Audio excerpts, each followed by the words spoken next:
Chào các em đến với buổi học đầu tiên của chúng ta với bộ môn tin học 7. Ở buổi học đầu tiên này, trước khi vào bài giảng, thầy có một số vấn đề cần trao đổi với các em. Đây, các em quan sát. Đây là quyển sách giáo khoa môn tin học 7 mà chúng ta sẽ gắn liền trong suốt quá trình học. Không biết là trong bối cảnh tình hình dịch bệnh hiện nay thì có bạn nào được sở hữu nó chưa? Nếu có thì thật là tốt, còn chưa cũng không sao nhé các em. Bởi vì trong phần bài giảng, thầy có chụp những nội dung quan trọng trong sách giáo khoa cũng như các chú ý và ghi chú cụ thể trong sách để đưa vào bài giảng. Nên các em cứ yên tâm nhé. Và phần thứ hai, thầy muốn nói là do nội dung phần bài giảng lý thuyết và thực hành của các em khá là nhiều. Các em khó xác định được phần nào là trọng tâm cần ghi lại vào vở, nên thầy sẽ cố tình để một biểu tượng, các em quan sát nha. Đây, biểu tượng bàn tay cầm bút như trên màn hình. Đây là biểu tượng mà các em dùng để nhận biết phần nào chúng ta sẽ ghi bài. Điều đó có nghĩa là trong tất cả những bài giảng của thầy trong quá trình học online thì chúng ta khi nào thấy có biểu tượng này trong bài giảng thì các em cố gắng ghi lại các phần quan trọng vào vở để sau này chúng ta dễ dàng ôn tập hơn. Trong buổi học đầu tiên của ngày hôm nay thì các em sẽ được làm quen với phần mềm học tập trước, nhằm để tạo sự hứng thú cũng như là tạo cái tinh thần vừa học vừa chơi, vừa có thể rèn luyện lại các ngón tay của chúng ta hoạt động một cách nhịp nhàng, trơn tru trước máy tính, cải thiện tốc độ gõ nhanh hơn và chính xác hơn. Và để làm được điều đó thì chúng ta sẽ cùng nhau tìm hiểu qua hai tiết đầu tiên của bài luyện gõ phím nhanh bằng Typing Master.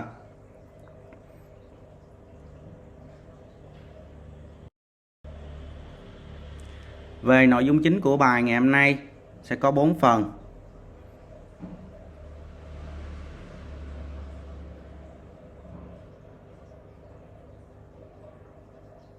Đó là giới thiệu phần mềm, phần số 1.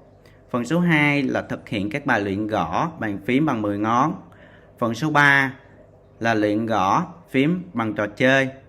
Phần số 4 là luyện gõ qua các bài kiểm tra kỹ năng gõ. Và chúng ta sẽ tìm hiểu phần số 1 và phần số 2 trước nhé các em. Đầu tiên, về giới thiệu phần mềm.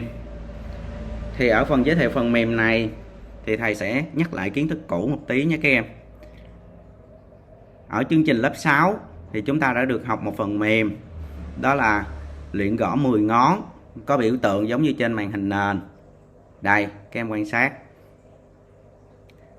Các em có nhớ là cái biểu tượng này mà các em đã thực hành trên phòng thực hành, nó có tên là gì không hả các em?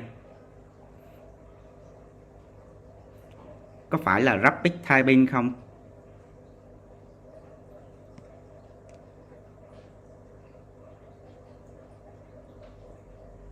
Chính xác là Rapid Typing ha các em. Vậy chúng ta hãy cùng nhau tìm hiểu xem cái phần mềm Typing Master mà chúng ta sẽ học này có gì khác so với phần mềm Rapid Typing mà chúng ta đã học. Thì trước tiên chúng ta sẽ cùng nhau tìm hiểu về giới thiệu phần mềm này nhé các em. Typing Master là phần mềm dùng để luyện gõ bàn phím nhanh bằng 10 ngón thông qua các bài học, bài kiểm tra và các trò chơi hấp dẫn. Tiếp theo chúng ta sẽ tìm hiểu đó là cách tải chương trình. Do các em học online tại nhà nên không có được phần mềm cài sẵn giống như trên phòng máy mà chúng ta học, cho nên thầy sẽ hướng dẫn thêm cho chúng ta về cách cài đặt chương trình để chúng ta có thể tự thực hành tại nhà.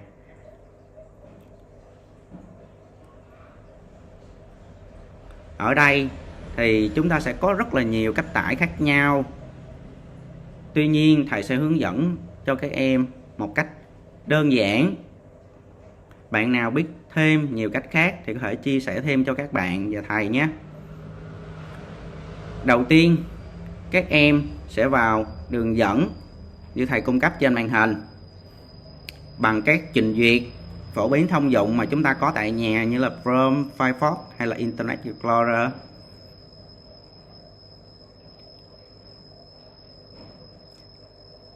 Sau đó chúng ta nhấn vào mục Free Download. Đây, các em quan sát. Các em thấy mục Free Download. Sau khi chúng ta nhấn vào mục Free Download, chúng ta sẽ được tải về một cái file cài đặt chương trình. Đây, sau khi chúng ta tải về, chúng ta sẽ được một cái file cài đặt như thế này nha các em.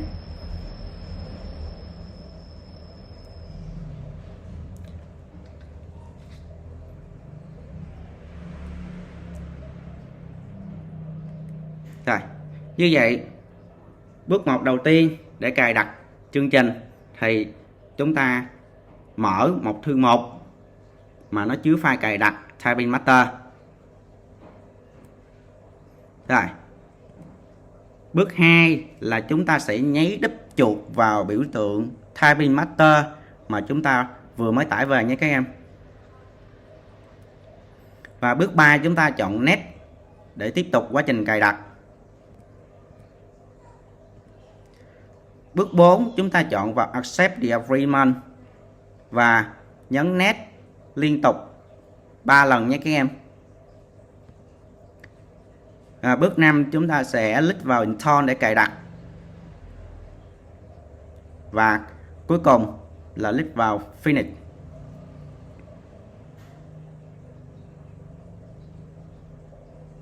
Như vậy chúng ta vừa mới cài đặt xong chương trình.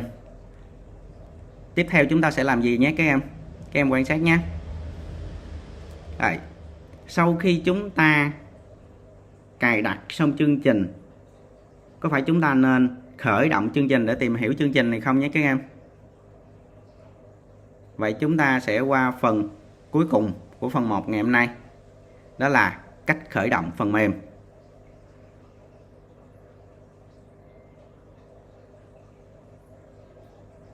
Sau khi chúng ta cài đặt thành công phần mềm Typing Master thì chúng ta sẽ có biểu tượng. Đây các em quan sát cái biểu tượng trên màn hình của thầy ha. Đây, chúng ta sẽ có biểu tượng Typing Master như thế này đây trên màn hình nền của chúng ta.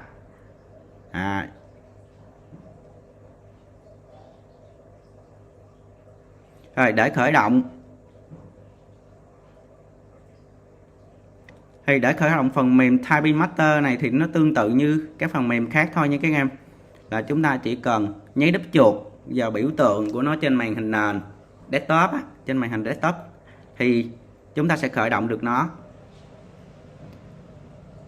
Thì sau khi chúng ta khởi động thì chúng ta sẽ có màn hình nó xuất hiện ra như sau nha các em. Đây, các em quan sát. Sẽ có một cái mục Enter Your Name. Thì cái mục này dùng để làm gì? Đó là chúng ta sẽ chọn tên khi mà chúng ta đăng nhập từ lần thứ 2 trở đi. Cái tên chúng ta đã lưu lại thì chúng ta sẽ chọn được. Còn nếu đăng nhập lần đầu tiên thì chúng ta sẽ gõ tên mới của chúng ta vào đây nha các em. Lưu ý là chúng ta sẽ gõ tiếng Việt không dấu nha các em.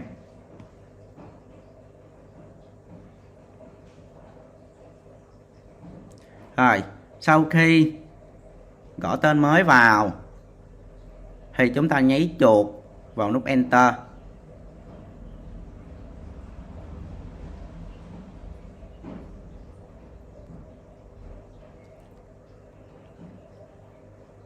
Đây, các em quan sát kỹ chúng ta có gì đây? Bàn tay cầm bút có nghĩa là chúng ta chuẩn bị ghi chú lại cái phần mà quan trọng vào vở nhé các em. Rồi, chúng ta có 3 bước để khởi động phần mềm Typing Master này. Bước 1, nháy đúp chuột vào biểu tượng Typing Master trên màn hình nền. Bước 2, chúng ta sẽ chọn tên của mình trong danh sách hoặc gõ tên mới vào Enter Your Name. Bước 3, nháy chuột vào nút Enter để chuyển sang cửa sổ tiếp theo. Như vậy, khi chúng ta nháy chuột Enter để chuyển sang cửa sổ tiếp theo, chúng ta sẽ có gì? Các em tiếp tục quan sát nhé.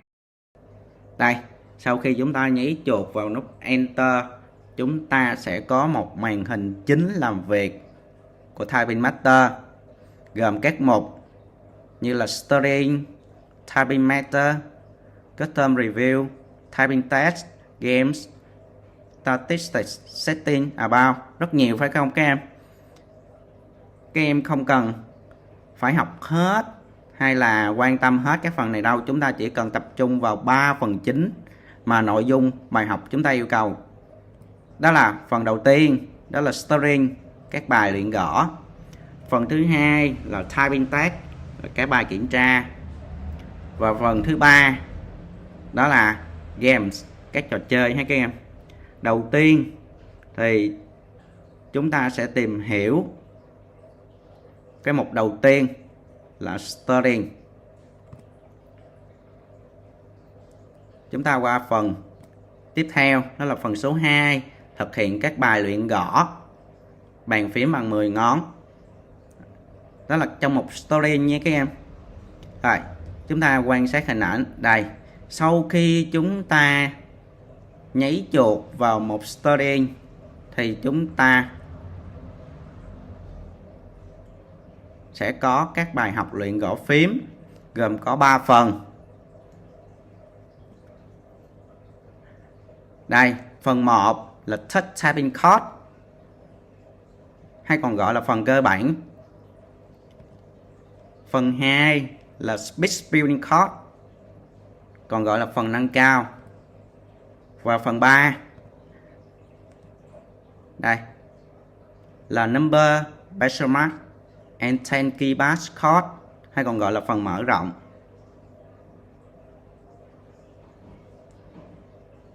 Đầu tiên chúng ta sẽ tìm hiểu đó là Touch Typing Code, phần cơ bản trước nha các em. Thì để luyện tập phần Touch Typing Code này, chúng ta chỉ đơn giản click vào cái mục tên là Continue Code. Đây là một cái nút ha, cái nút Continue Code, các em click vào ha. Sau khi chúng ta click vào Continue Code, chúng ta sẽ được màn hình như sau. Đây, chúng ta sẽ có tất cả là 12 bài luyện cơ bản. Và chúng ta muốn luyện tập bài nào thì chúng ta sẽ click chuột vào bài đó. Tuy nhiên, ở đây thầy khuyến khích chúng ta nên luyện tập từng bài, cho nên chúng ta nên click vào Continue Lesson 1 và cứ tiếp tục như vậy nha các em.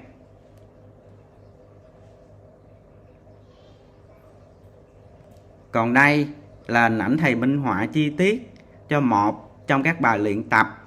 Đây, sau khi chúng ta click vào thì chúng ta luyện tập xong bài nào thì chúng ta sẽ có được một cái dấu check. Đây, các em thấy không? Còn phần chúng ta chưa luyện tập thì sẽ được chưa có dấu check nha các em. Phải luyện tập thành công thì mới được dấu check. Thì để qua luyện tập bài tiếp theo, chúng ta sẽ chọn vào lesson 2. Còn không các em cứ click chuột ở phía trên đây có số 2 cũng được.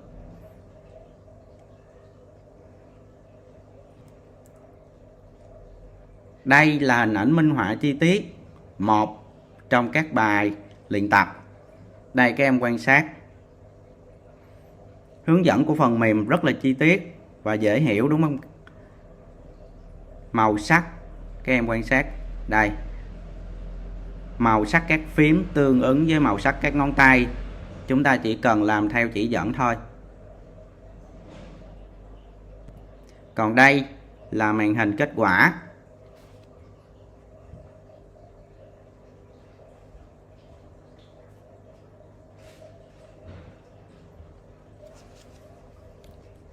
Sau khi chúng ta thực hiện xong bài luyện tập thì màn hình kết quả này sẽ hiện ra. Rồi các em nhìn vào hình thì chúng ta có thể biết được kết quả luyện tập của chúng ta, như là thời gian chúng ta để luyện tập, rồi tổng số từ đã gõ bao gồm cả gõ sai nhé các em. Rồi độ chính xác là bao nhiêu %. Rồi tổng số từ chúng ta gõ mà không bao gồm các phím sai. Ở đây chúng ta có một cái biểu đồ thống kê. Màu đỏ có nghĩa là chúng ta chưa hoàn thành tốt, hay nói nôm na là yếu các em. Màu vàng có nghĩa là chúng ta còn gặp khó khăn đối với các phím đó. Ví dụ đây là phím H nè ha. Rồi chúng ta sẽ có một màu nữa, nó giống như màu của chương trình. Thì màu đó sẽ là chúng ta gõ rất là tốt. Rồi một tí nữa chúng ta sẽ thấy cái màu đó ha. Rồi chúng ta sẽ tiếp tục qua phần tiếp theo, đó là Pitch Building Chord, hay còn gọi là phần nâng cao. Thì ở khóa học này, các bài học được thiết kế nhằm để chúng ta tăng tốc độ đánh máy của các em. Các em tập trung vào những văn bản, đánh dài hơn. Rồi có một số từ tiếng Anh phổ biến nữa. Đây các em thấy sẽ có 6 bài luyện nâng cao.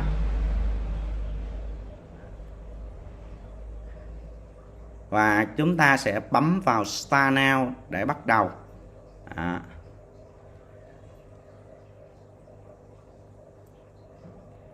Còn đây là hình ảnh chi tiết. Một trong các bài luyện tập của phần nâng cao. Hướng dẫn cũng rất là chi tiết. Các em quan sát.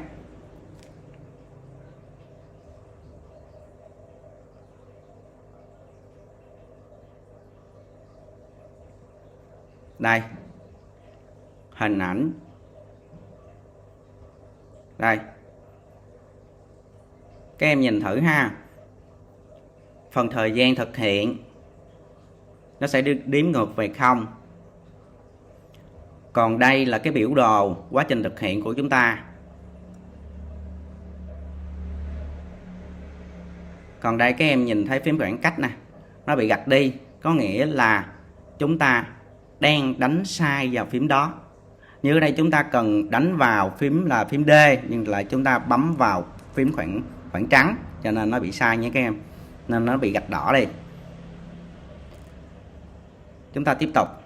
Còn đây nó cũng giống như phần Touch Typing Code, màn hình kết quả. Đây chúng ta thấy có màu của chương trình nè ha. Màu chương trình Typing Better có nghĩa là chúng ta đánh tốt đấy. Rồi chúng ta tiếp tục qua phần tiếp theo, đó là phần Number Partial Match and 10 Key Bass Chord, phần mở rộng. Ở phần mở rộng này nó khác một tí là nó đến có 4 tùy chọn. Tùy chọn thứ nhất là Number Chord, tùy chọn thứ hai là Pencil Mark Chord, tùy chọn thứ ba là 10 Key Number Bass Chord, và tùy chọn cuối cùng là With Typing Boost.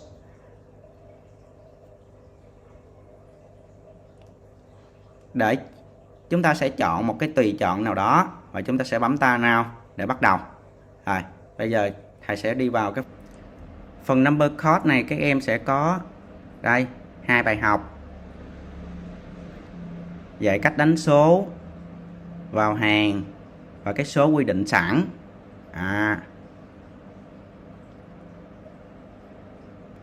Phần tiếp theo là Pencil Mark Chord. Ở đây chúng ta sẽ có 4 bài học. Nó mở rộng kỹ năng của các em thêm vào bài học các ký hiệu, ký tự đặc biệt, bao gồm cả ký tự Internet, cũng như là ký tự toán học và những dấu ngoặc.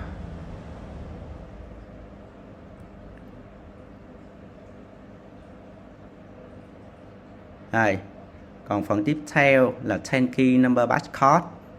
Ở đây chúng ta có 3 bài học.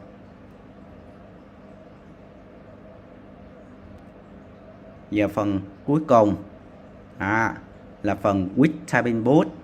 Thì phần này sẽ tăng tốc độ đánh lên. Các em sẽ gõ văn bản dài hơn và tập trung vào các nội dung đánh máy mà các em thấy khó khăn. Sau khi chúng ta chọn xong, chúng ta nhớ bấm nút Start Now.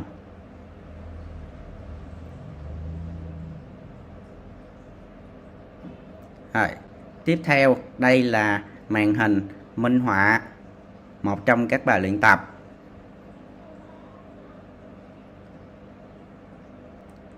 Còn đây là màn hình kết quả. Cũng giống như màn hình kết quả của các phần luyện tập trên ha các em.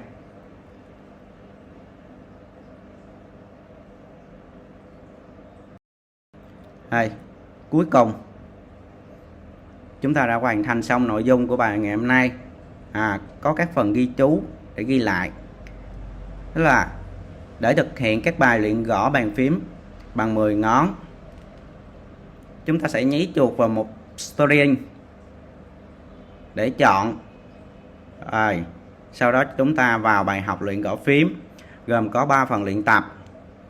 Đầu tiên là Touch Typing Course, hay còn gọi là phần cơ bản, gồm có 12 bài. Phần thứ hai là Pitch Building Course, là phần nâng cao, gồm có 6 bài. Và phần thứ ba là Number Basic Max and 10 Key Bass Course, hay còn gọi là phần mở rộng. Ở đây chúng ta có 4 tùy chọn. Chúng ta chọn một trong 3 phần này, rồi chúng ta nhấn vào nút Continue Course hoặc là nút Start Now để bắt đầu luyện tập. Rồi, các em nhớ ghi chú lại nha. Rồi, cuối cùng là phần dặn dò. Thì đầu tiên thầy muốn dặn dò các em đó là các em nhớ cái cách tải và cài đặt chương trình Typing Master để chúng ta có thể cài đặt và tự thực hiện luyện tập tại nhà. Phần thứ hai là cái cách khởi động chương trình, và chúng ta sẽ thực hiện các bài luyện gõ trong Typing Master. Rồi, bài của chúng ta đến đây là hết. Chào các em.